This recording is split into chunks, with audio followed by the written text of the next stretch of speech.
नमस्कार, पोल पात में आप सभी का स्वागत है और मैं हूँ प्रतिमा सिंह। आज एक बार फिर हम उपस्थित हुए हैं वन लाइनर लेकर के। राजनीतिक सिद्धांत के वन लाइनर हैं। इसमें महत्वपूर्ण फैक्ट आपको वन लाइन में प्रोवाइड किए जाएंगे। पॉलिटिकल थ्योरी, इसके इम्पोर्टेंट नोट्स आप यहाँ पर देख रहे हैं। राजनीति सिद्धांत है या तो राजनीति सिद्धांत, राजनीति प्लस सिद्धांत दो शब्दों से मिलकर बना है। राजनीति का मतलब है सार्वजनिक कल्याण के विषय में किया गया कार्य और सिद्धांत का मतलब है क्रमबद्ध अध्ययन। तो राजनीति का केंद्रीय विषय क्या होता है? राज्य होता है और एक राज्य के अंतर्गत जितनी भी गतिविधियां होती हैं सब राजनीति कहलाती हैं। ठीक है। जो आधुनिक काल की देन जो राज्य है 16वीं शताब्दी में इसका अस्तित्व आया है। ठीक है, 16वीं शताब्दी में इसका अस्तित्व आया है। यदि हम राजनीति की बात करें कि राजनीति का उदय कहाँ हुआ है, तो देखो राजनीति का उदय होता है यूनान में, लेकिन अगर बात आए विकास की तो विकास इसका होता है यूरोप में। क्वेश्चन यहाँ से कई बार पूछा जाता है। राजनीति को अंग्रेजी में पॉलिटिक्स कहते हैं। ये जो पॉलिटिक्स है ये लैटिन भाषा के पोलिस शब्द से बना है, जिसका अर्थ होता है नगर राज्य। देखो अरस्तु पहले ऐसे विचारक थे जिन्होंने राजनीति शब्द का प्रयोग किया। इनके ग्रंथ का नाम भी क्या था? पॉलिटिक्स था। ठीक है, इन्होंने राजनीति शब्द का सबसे पहले प्रयोग किया था और इन्होंने क्या कहा था? राजनीति को सर्वोच्च विज्ञान कहा था। तो ये सभी इंपॉर्टेंट है। ये इस तरह से क्वेश्चन आते हैं कि सर्वोच्च विज्ञान किसने कहा है, पॉलिटिक्स किसके ग्रंथ का नाम है, राजनीति शब्द का प्रयोग सबसे पहले किसने किया। तो यहाँ से हर एक लाइन से आपके 2-3 क्वेश्चन बनेंगे। नेक्स्ट है आधुनिक राजनीति सिद्धांत में जो आधुनिक राजनीति सिद्धांत का उदय हुआ, उसमें ग्राहम वालेस की पुस्तक जो है ह्यूमन नेचर इन पॉलिटिक्स और आर्थर बेंटले की पुस्तक क्या थी? Process of government. इन दोनों का बहुत ही महत्वपूर्ण योगदान है। लेकिन इन दोनों का जो अध्ययन पद्धति थी उसमें अंतर था। जो ग्राहम वालेस थे उन्होंने मनोविज्ञान की सहायता से मनुष्य के राजनीतिक व्यवहार को जानने का प्रयास किया था, जबकि जो आर्थर बेंटले थे इन्होंने समाज विज्ञान की प्रेरणा से समूह के अध्ययन पर बल दिया था। तो इसीलिए जो आर्थर बेंटले हैं इनको अगर समूह के अध्ययन पर बल किसने दिया था तो इन्होंने ही दिया था, बेंटले महोदय ने दिया था। ठीक है, आगे देखेंगे। चार्ल्स मेरियम को आधुनिक राजनीति सिद्धांत का बौद्धिक जनक जाना जाता है। इनकी पुस्तक क्या है? तो इनकी पुस्तक है प्राइमरी इलेक्शन। ठीक है, और आधुनिक राजनीतिक सिद्धांत का इनका बौद्धिक जनक क्यों कहा जाता है? क्योंकि जो आधुनिक राजनीतिक सिद्धांत है इसके उदय में चार्ल्स मेरियम की महत्वपूर्ण भूमिका रही है। चार्ल्स मेरियम की अध्यक्षता में ही शिकागो विश्वविद्यालय में परंपरागत राजनीतिक सिद्धांत के आधार पर आधुनिक राजनीतिक सिद्धांत लाया गया था। ठीक है, इसीलिए इनको आधुनिक राजनीतिक सिद्धांत का बौद्धिक जनक कहा जाता है। तो यहाँ पर कुछ चीजें लिखी है, कुछ चीजें मैं एक्सप्लेन कर रही हूँ, तो आप चाहें तो नोट डाउन कर सकते हैं। देखो जो डेविड ईस्टन साहब थे, ईस्टर्न नहीं होगा, जो डेविड ईस्टन है इनको कई चीजों का जनक माना गया, जैसे कि व्यवहारवाद का जनक कहा गया है, आगत निर्गत सिद्धांत का जनक कहा गया है, मूल्यों के आधिकारिक आवंटन के सिद्धांत का भी जनक इनको माना जाता है। ठीक है, ये सभी बातें याद रखेंगे। ये सभी अलग अलग पूछते हैं, व्यवहारवाद का जनक कौन है, आधिकारिक आवंटन के सिद्धांत का जनक कौन है, तो ये डेविड ईस्टन। जबकि ये होगा मूल्यों के आधिकारिक आवंटन। तो यहाँ पर ये पूरा नहीं है, हाँ यहाँ पर है मूल्यों के आधिकारिक आवंटन। ये सभी के जनक कौन है? तो डेविड ईस्टन महोदय हैं। देखो एक बात यहाँ पर और ध्यान देने वाली है कि जो अमेरिका के शिकागो विश्वविद्यालय में जिस राजनीति का उदय हुआ उसे शक्तिवादी राजनीति कहा गया। तो जो शिकागो विश्वविद्यालय में जिस प्रकार की राजनीति का उदय हुआ था उसे क्या बोला गया था? शक्तिवादी राजनीति बोला गया था। इसको इंग्लिश में पावर पॉलिटिक्स भी कहते हैं। पावर पॉलिटिक्स भी कहते हैं। तो ये आप ध्यान रखेंगे कि शिकागो विश्वविद्यालय में जिस प्रकार की राजनीति का उदय हुआ था उसे शक्तिवादी और पावर पॉलिटिक्स कहते हैं। नेक्स्ट देखेंगे। देखिए यहाँ पर आगे दिया हुआ भी है। अरस्तु पहले विचारक थे जिन्होंने पर्याप्त जनसंख्या की बात की। है ना। अरस्तु ने कहा था कि न जनसंख्या ज्यादा होनी चाहिए ना ही कम होनी चाहिए, और अरस्तु ने आदर्श राज्य में 1 लाख जनसंख्या बताई और 10,000 नागरिक की बात की थी।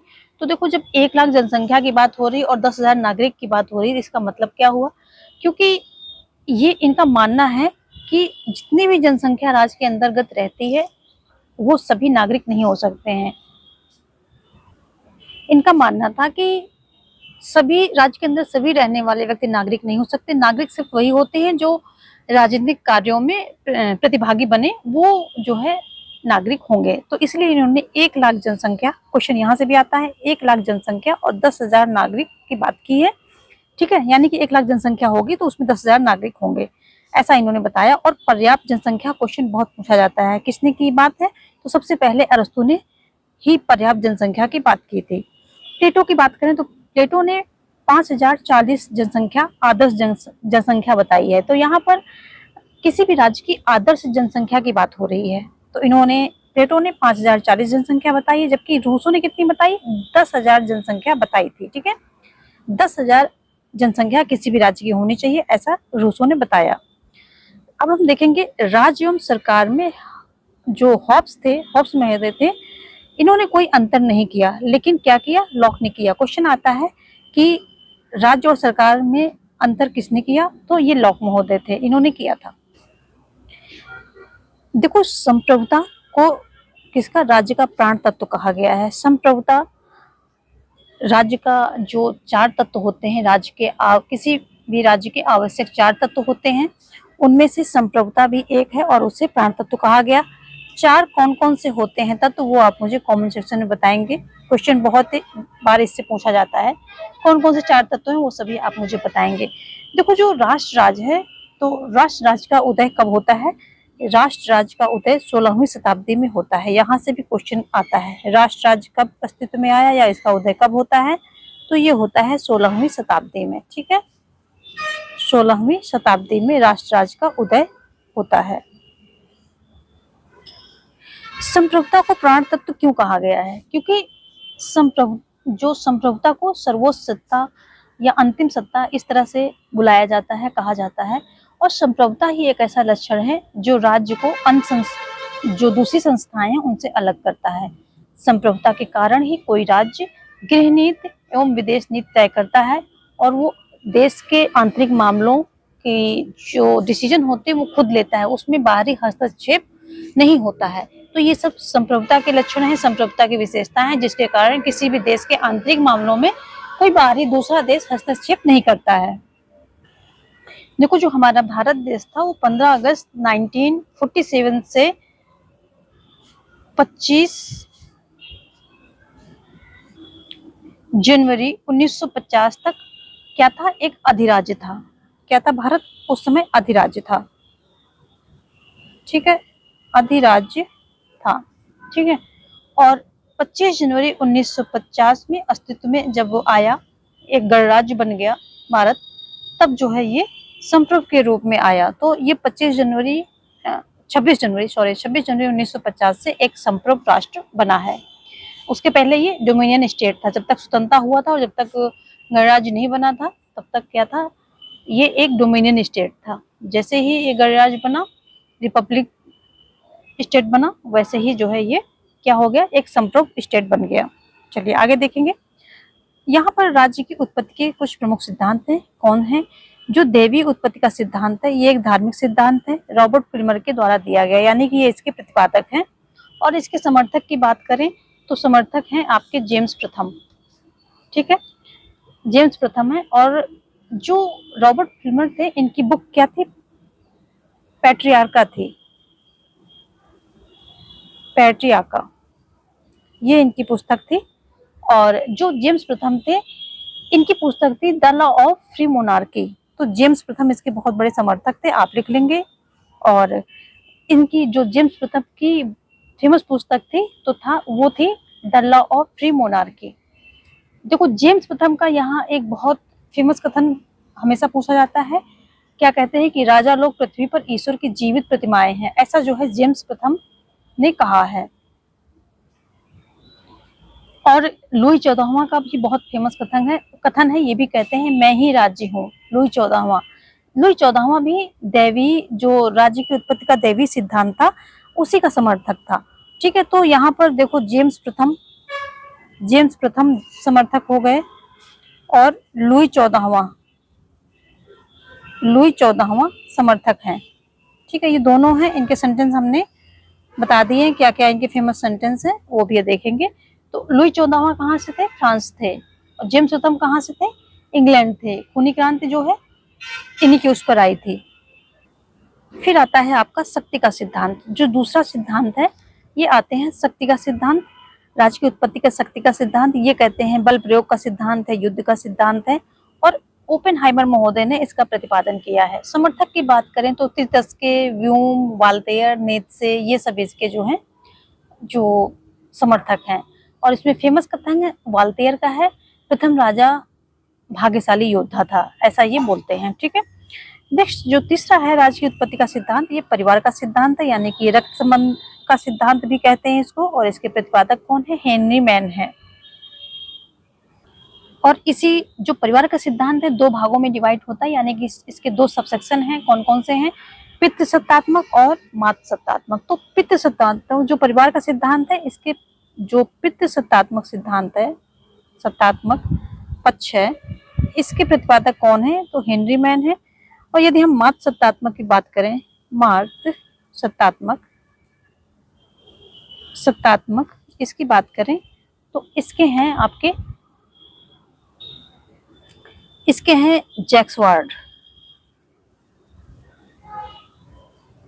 इसके जैक्स वार्ड हैं। ठीक है, तो पितृ सत्तात्मक के कौन है? हेनरी मैन है। और मातृ सत्तात्मक के जैक्स वार्ड हैं प्रतिपादक। परिवार सिद्धांत अगेन मातृ सत्तात्मक एंड पितृ सत्तात्मक में डिवाइड हो जाता है, और इनके प्रतिपादक आपको हमने बताए हैं। ठीक है, आगे देखेंगे सामाजिक समझौते का सिद्धांत। जो सामाजिक समझौते का सिद्धांत है, ये जो है हॉब्स, लॉक, रूसो, इनके नाम से जाना जाता है। लेकिन अगर हम बात करें आधुनिक काल में सामाजिक समझौते के सिद्धांत का वैज्ञानिक प्रतिपादन किसने किया है, वैज्ञानिक प्रतिपादन, तो ये रिचर्ड हुकर जो है, इन्होंने किया है। ठीक है, तो क्वेश्चन देखो किस तरह से पूछता है, आधुनिक काल में सामाजिक समझौते के सिद्धांत का वैज्ञानिक प्रतिपादन किसने किया है, तो ये रिचर्ड हुकर महोदय होंगे। ठीक है, रिचर्ड हुकर महोदय आधुनिक काल में। ठीक है, आधुनिक काल में सामाजिक समझौते के सिद्धांत का वैज्ञानिक प्रतिपादन रिचर्ड हुकर महोदय ने किया है। और ये जो सामाजिक समझौते का सिद्धांत है, इसी में देख लो जो 20वीं शताब्दी है, 20वीं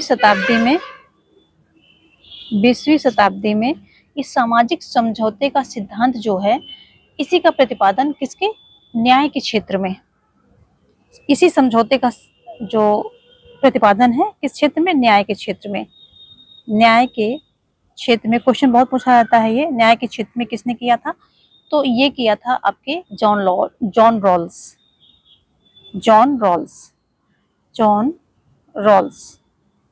महोदय ने किया था। अ थ्योरी ऑफ जस्टिस इनकी जो है बुक है। नेक्स्ट आपका जो है पांचवा है विकासवादी सिद्धांत। इसको ऐतिहासिक सिद्धांत भी बोलते हैं, वैज्ञानिक भी बोलते हैं, क्रमिक सिद्धांत भी बोलते हैं। और इसके जो है गार्नर, गिलक्राइस्ट, मैकाइवर, ब्लंटस्ली, ये सभी क्या है? इसके समर्थक हैं। ठीक है, देखो ये सबसे ज्यादा माना जाने वाला जो सर्वाधिक मान्य सिद्धांत है अगर जो राज्य की उत्पत्ति का, तो ये ही सबसे ज्यादा सर्वाधिक मान्य है। क्यों? क्योंकि ये कहता है कि राज्य का विकास एक दिन की उत्पत्ति न होकर बल्कि हजारों वर्षों के क्रमिक विकास का परिणाम है। तो राज्य की उत्पत्ति क्या है? हजारों वर्षों के क्रमिक विकास का परिणाम है। और यही जो है इस रियलिटी भी है, क्योंकि ये वैज्ञानिक दिखता है, इसलिए इसको वैज्ञानिक सिद्धांत, ऐतिहासिक सिद्धांत, क्रमिक सिद्धांत, विकासवादी सिद्धांत, इन सभी नामों से जाना जाता है। इसमें जो है गार्नर कहते हैं कि राज्य ना तो ईश्वर की सृष्टि है और ना ही भौतिक शक्तियों का परिणाम, राज्य ना तो सामाजिक समझौते की कृति है और ना ही परिवार का विस्तार, बल्कि राज्य क्रमिक रूप से विकसित एक ऐतिहासिक संस्था है। ठीक है, ये सारी बातें जो है कौन कहता है? गार्नर महोदय कहते हैं। चलिए अब देखेंगे संप्रभुता के जनक कौन है। संप्रभुता के जनक जो हैं बोधा हैं, ये एक फ्रांसीसी विचारक हैं, ठीक है। इनकी बुक की बात करें, किस बुक में इन्होंने संप्रभुता संबंधी अपनी अवधारणा का प्रतिपादन किया है, तो ये इनकी बुक है 6 बुक्स कंसर्निंग द रिपब्लिक। इनकी पुस्तक, फेमस पुस्तक है बोधा की 6 बुक्स कंसर्निंग द रिपब्लिक। ये इनकी जो है पुस्तक है और बहुत फेमस है। इसी में इन्होंने अपना ये विचार दिया है, संप्रभुता संबंधी विचार दिया है, ठीक है। और अगर हम आंतरिक संप्रभुता की बात करें तो इसके जनक कौन है, गार्नर हैं। और अगर हम बाह्य संप्रभुता की बात करें तो इसके जनक कौन है, ग्रोसियस हैं। संप्रभुता के 2 प्रकार हैं, कौन कौन से, आंतरिक संप्रभुता और बाह्य संप्रभुता। तो आंतरिक संप्रभुता के जनक गार्नर और बाह्य संप्रभुता के जनक ग्रोसियस हैं। संप्रभुता शब्द किसके, अगर अंग्रेजी बात करें, ये भी क्वेश्चन आता है कि संप्रभुता शब्द की अंग्रेजी क्या है। सोवरेनिटी, सोवरेनिटी जो है इसकी अंग्रेजी है। और संप्रभुता एक ऐसा लक्षण है जिसके बिना राज्य की कल्पना नहीं की जा सकती है। देखो क्वेश्चन यहाँ पर एक और आता है कि कानूनी संप्रभुता और जो है राजनीतिक संप्रभुता, इसमें सर्वप्रथम किसने अंतर किया, तो ये डायसी महोदय ने किया था। कानूनी और राजनीतिक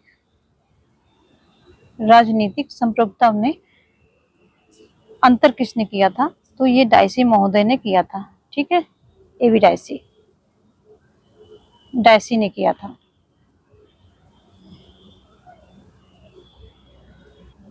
देखो कानूनी संप्रभुता वह होती है जिसको न्यायालय द्वारा मान्यता मिली रहती है। जब तक न्यायालय मान्यता दिए रहती है तब तक जो है ये चलती रहती है। और राजनीतिक संप्रभुता वह होती है जिसमें जो है जनप्रतिनिधि होते हैं और निर्वाचक मंडल होते हैं, इन सब में ये पाई जाती हैं। जैसे कि लोकसभा, विधानसभा के सदस्य, निर्वाचक मंडल, विभिन्न प्रकार के जुलूस, इन सब में जो है क्या, राजनीतिक संप्रभुता पाई जाती है। और राजनीतिक संप्रभुता को सर्वप्रथम परिभाषित करने वाले कौन है, तो ये डायसी महोदय हैं। तो डायसी क्या है, राजनीतिक संप्रभुता को परिभाषित करते हैं, साथ में कानूनी संप्रभुता और राजनीतिक संप्रभुता में ये अंतर भी बताते हैं। तो इतना ये सभी चीजें आप ध्यान रखेंगे। कुछ चीजें यहाँ लिखी हुई हैं, कुछ जो एक्सप्लेन की है वो भी आप अपना नोट्स बना सकते हैं। और आज के लिए ये क्लास यहीं पे छोड़ेंगे। इसके आगे जो ये थ्योरी पार्ट है, यानी कि जो आपका राजनीतिक सिद्धांत है, इसके 1 लाइनर लेकर के इसको समझते हुए आगे बढ़ेंगे। फटाफट रिवीजन करेंगे तेजी में, और इसको पूरा करने के बाद कुछ दूसरा टॉपिक जैसे कि संविधान वगैरह का ऐसे ही फटाफट रिवीजन लेते रहेंगे। तो ऐसे ही मेरे सारे वीडियोज पाने के लिए चैनल को सब्सक्राइब कर ले और वीडियो को लाइक और शेयर करना बिल्कुल ना भूलें। Thanks for watching. जय हिंद।